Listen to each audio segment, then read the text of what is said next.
আসসালামু আলাইকুম। সবাই কেমন আছেন? আশা করছি যে যেখানে আছেন ভালো আছেন এবং সুস্থ আছেন। আমি আলহামদুলিল্লাহ অনেক ভালো আছি।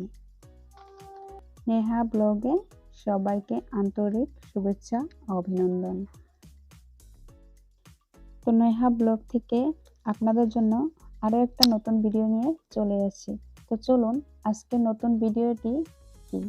তো আজকে নতুন ভিডিওটি হচ্ছে পেঁপেয়া ফুল ভাজি।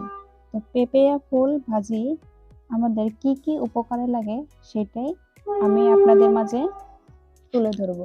তো চলুন, তো কি কি উপকার হয় আর কিভাবে টেস্টি হয় সেটাই আমি আপনাদেরকে তুলে ধরব। আপনারা হয়তো জানেন অনেকেই পেঁপেয়ার ফুল অথবা পাতা দিয়ে অনেক ধরনের ঔষধি তৈরি হয়। আর পেঁপেয়ার উপকারিতা আপনি যখন দেখবেন অবাক হয়ে যাবেন। পেঁপেয়া ফুল কিন্তু অনেক উপকার হয়। এর মধ্যে আমি কয়েকটা বলছি। পেঁপেয়ার ফুল কিন্তু এ বি সি এই 3 ধরনের ডাইজেস্ট সিস্টেমকে পাওয়ারফুল করে আর ব্লাড প্রেশারকেও কম করে। আর যাদের সুগার আছে তারা কিন্তু অবশ্যই খেতে পারেন। এটা ডায়াবেটিস পেশেন্টদের পক্ষে অনেক ভালো। এটা আমাদের ব্লাড প্রেশারকেও কন্ট্রোল করবে। হার্টের প্রবলেম থাকলে পেঁপেয়ার ফুল কিন্তু খুব ভালো। এছাড়া কিন্তু আমাদের ওয়েট লস করতেও সাহায্য করবে। তো চলুন পেঁপেয়া ফুল ভাজি কি কি দিয়ে আমরা ভালো করে টেস্টি করে।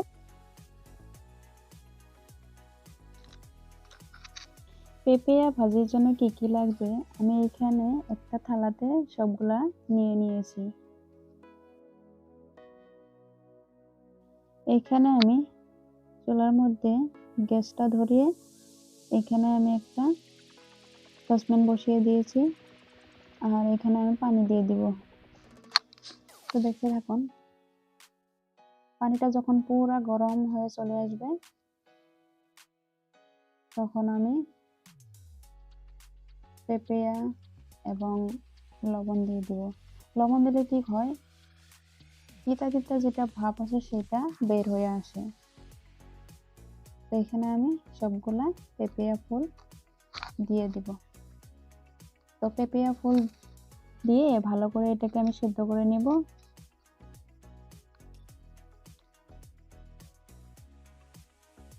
যখন আদা সিদ্ধ হয়ে যাবে তখন আমি এটাকে ভালো করে নেড়ে ছেড়ে দেবো যাতে করে সবগুলা ভালো করে সিদ্ধ হয়।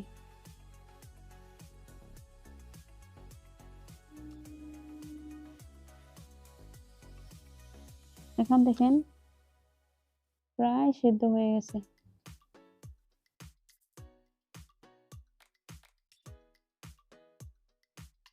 এখন আমি এটাকে নামিয়ে রাখবো আর পানিগুলো ভালো করে সেকে রাখবো।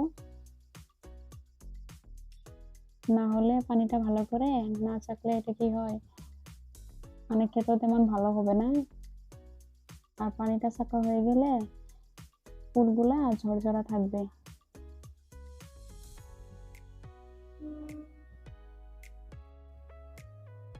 এখন আমি এখানে একটা কড়াই বসিয়ে দিলাম। কড়াইটা গরম হতে হতে আমি বাকি কাজগুলো সেরে নেই।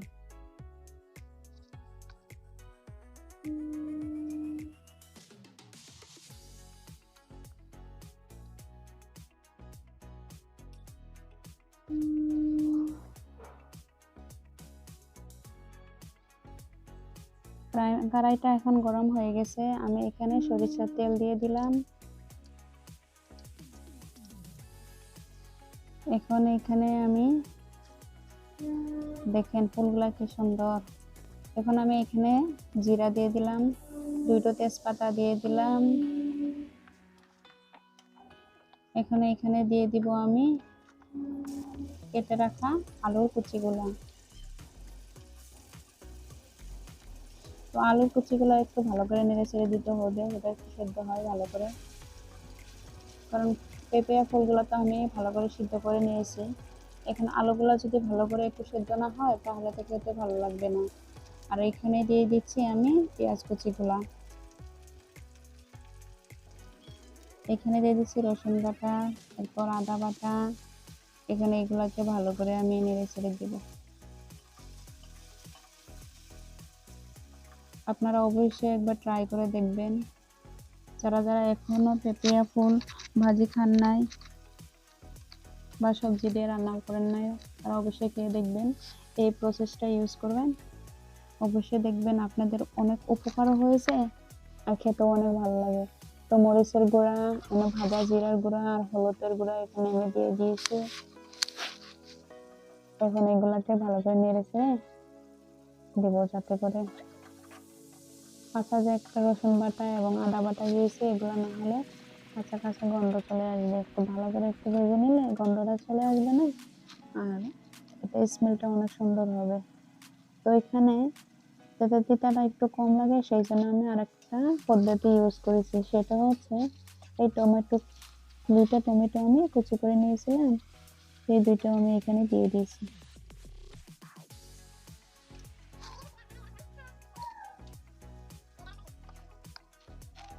এখানে এখন দিয়ে দিব উঠিয়ে রাখা ফুলগুলাকে, আমি এখন দিয়ে দিব, যেগুলাকে আমি উঠিয়ে রেখেছিলাম এগুলা এখন দিয়ে দিব।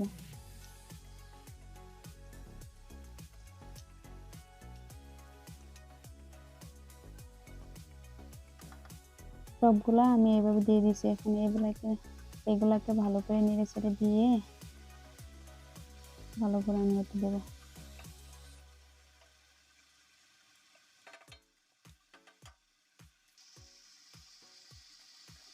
আর হ্যাঁ, যদি এই রেসিপিটি আপনাদের কাছে ভালো লেগে থাকে তাহলে অবশ্যই আমার চ্যানেলটি সাবস্ক্রাইব করে দেবেন আর পাশে থাকা বেল আইকনটি ক্লিক করে দেবেন। আর হ্যাঁ, পরবর্তী যাতে আরো ভালো ভালো ভিডিও দিতে পারি সেই জন্য আমাকে উৎসাহিত করবেন। আর হ্যাঁ, কমেন্ট করতে কিন্তু ভুলবেন না।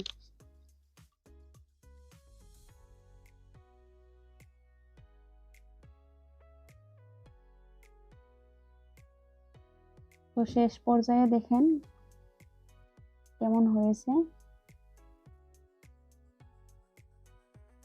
আমি এগুলাকে এখন এইটা বাটির মধ্যে নামিয়ে রাখছি। শেষ পর্যায়ে এরকম হয়েছে। তো কেমন লেগেছে অবশ্যই কিন্তু কমেন্ট করতে ভুলবেন না। সবাই ভালো থাকবেন। আল্লাহ হাফেজ।